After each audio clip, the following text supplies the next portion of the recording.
బీసీలకు 42% reservation ఇవ్వాలంటూ BC సంఘాల JAC ఆధ్వర్యంలో ఈరోజు తెలంగాణ రాష్ట్ర వ్యాప్తంగా బంద్కు పిలుపునిచ్చారు. ఉమ్మడి నిజామాబాద్ జిల్లా వ్యాప్తంగా ఇటు ఆర్టీసీ బస్ డిపోలో ఎదుట బీసీ సంఘాల జేఏసీ ఆధ్వర్యంలో ఇటు ధర్నాలు చేస్తున్న పరిస్థితి ఉంది. అయితే ఈ యొక్క ధర్నాలో వివిధ బీసీ సంఘాలతో పాటు కాంగ్రెస్, అదేవిధంగా బీజేపీ, టీఆర్ఎస్, ఇటు కమ్యూనిస్టు పార్టీలు, వివిధ ప్రజా సంఘాలు కూడా ఈ యొక్క ధర్నాలో పాల్గొంటున్న పరిస్థితి ఉంది. అయితే బీసీ సంఘాల ఆధ్వర్యంలో చేపట్టినటువంటి ధర్నాలో పాల్గొంటున్నటువంటి పరిస్థితి ఉంది. అయితే దీనికి సంబంధించి ఈ యొక్క నిజామాబాద్ బస్ డిపో ఏదైతే ఇటు బీసీ సంఘాల ఆధ్వర్యంలో ఇటు బైఠాయింపు చేసిన పరిస్థితి. ఉదయం 4 గంటల నుంచి ఆర్టీసీ బస్సులు బయటికి రానియకుండా కూడా ఇక్కడ ధర్నాలు నిర్వహిస్తున్నారు. ఇటు వివిధ పార్టీలకు సంబంధించినటువంటి నాయకులు ఈ యొక్క ధర్నాలో పాల్గొంటూ మాట్లాడే ప్రయత్నం చేద్దాం. చెప్పండి, ఉదయం నుంచి మీరు ఇక్కడ ధర్నా చేస్తున్న పరిస్థితి, ప్రధానమైన డిమాండ్ ఏంటి? ఏదైతే గతంలో తెలంగాణ ఉద్యమము 2001లో ప్రారంభించినామో ఉద్యమం ఉధృతమైంది. దాంట్లో మరి ఓసీలు కానీ బీసీలు కానీ అన్ని కులాలు అన్ని మతాలు అందరు కలిసి వచ్చి మనం తెలంగాణ సాధించుకున్నాం. అట్లాగే ఏదైతే ఈరోజు డిమాండ్ ఉందో బీసీకి 42%, అది ఎన్నికల మేనిఫెస్టోలో రేవంత్ రెడ్డి గారు మరి కామారెడ్డి డిక్లరేషన్లో ప్రకటించడం జరిగింది. మరి మేము అధికారంకి వస్తే 42% రిజర్వేషన్ ఇస్తామని చెప్పేసి దాని ప్రకారమే మరి వాళ్ళు జీవో తీసుకురావడం జరిగింది. జీవో కాదు, ఇక్కడ 9వ షెడ్యూల్గా చేసి గవర్నర్ ద్వారా రాష్ట్రపతి ద్వారా ఏదైతే గతంలో తెలంగాణ మనం సాధించినామో పార్లమెంటు ద్వారా ఆర్టికల్ 3 ద్వారా, అట్లాగే ఇది కూడా పార్లమెంట్ ద్వారా బిల్లు పెట్టి మరి బీసీ 42% రిజర్వేషన్ సాధించాలని ఈరోజు రాష్ట్రం అంతా పెద్ద మొత్తంలో బంద్ జరిగింది. దాంట్లో భాగంగానే మా BRS party working president KTR గారు కూడా పిలిపించిండ్రు. మేము కూడా మా జిల్లాలో మా క్యాడర్ అంతా ప్రత్యక్షంగా ఈ బంద్లో పాల్గొంటూ ఉన్నది. గతంలో లాగానే తెలంగాణ ఉద్యమం లాగానే ఈ ఉద్యమం కూడా ఉధృతం చేయాలని బీసీలకు కూడా నేను కోరేది ఏంటంటే, మీరు ఫస్ట్ ఆఫ్ ఆల్ ఐక్యత గారిని సాధించండి, అన్ని పార్టీలను కలుపుకొని పోండి. ఈ పార్టీ కాదు ఆ పార్టీ కాదు, మరి ఓసీలు కాదు, ఎవరు ఓసీలు ఎవరు దొరలు, ఎవరైతే పెత్తందాలు ఉన్నారో రజాకాలు ఉన్నారో నవాబులు ఉన్నారో అట్టడుగు వాళ్ళని ముంచిన వాళ్ళు ఉన్నారో వాళ్ళు పెత్తందాలు.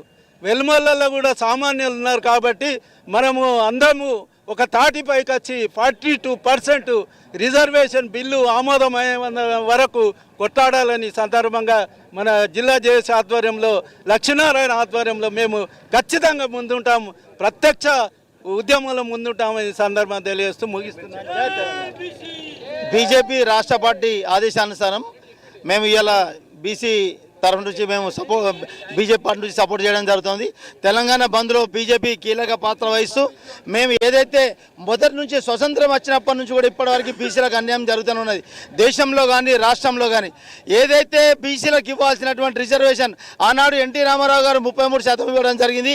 అదేవిధంగా నేషనల్ ఫ్రంట్ ఏర్పాటు చేసి దానికి నేషనల్ ఫ్రంట్ చైర్మన్గా ఎన్టీ రామారావు ఉండి ఆనాడు కేంద్రంలో ఉన్నటువంటి ప్రభుత్వంలో వీపీ సింగ్ గారిని ప్రధానమంత్రి చేసిన తర్వాత మండల్ కమిషన్ ఏర్పాటు చేసి దేశవ్యాప్తంగా బీసీలకు రిజర్వేషన్ పెట్టినటువంటి విషయం ఈ దేశ ప్రజలకు అందరికీ తెలుసు.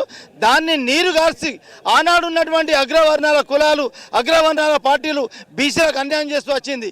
ఏదేమైనప్పుడు కూడా తెలంగాణ ఏర్పడ్డ తర్వాత రాహుల్ గాంధీ గారు వచ్చి కామారెడ్డిలో ఏదైతే బీసీలకు రిజర్వేషన్ ప్రకటించడం జరిగిందో దాన్ని అమలు చేయాలని చెప్పేసి పార్టీ పరంగా కాదు అధికారికంగా మీరు బీసీలకు 42% ఇవ్వాలని చెప్పేసి డిమాండ్ ఏదైతే ఉందో ఆ డిమాండ్ సాధించే వరకు ఈరోజు తెలంగాణ ఏర్పాటు కోసం అన్ని కుల సంఘాలు రాజకీయ పార్టీలు ఏదైతే ముందరకు వచ్చినాయో అదేవిధంగా ఈరోజు బీసీలకు భయపడి ప్రతి పార్టీ మేము బీసీలకు మద్దతు ఇస్తున్నామని చెప్తున్నారు.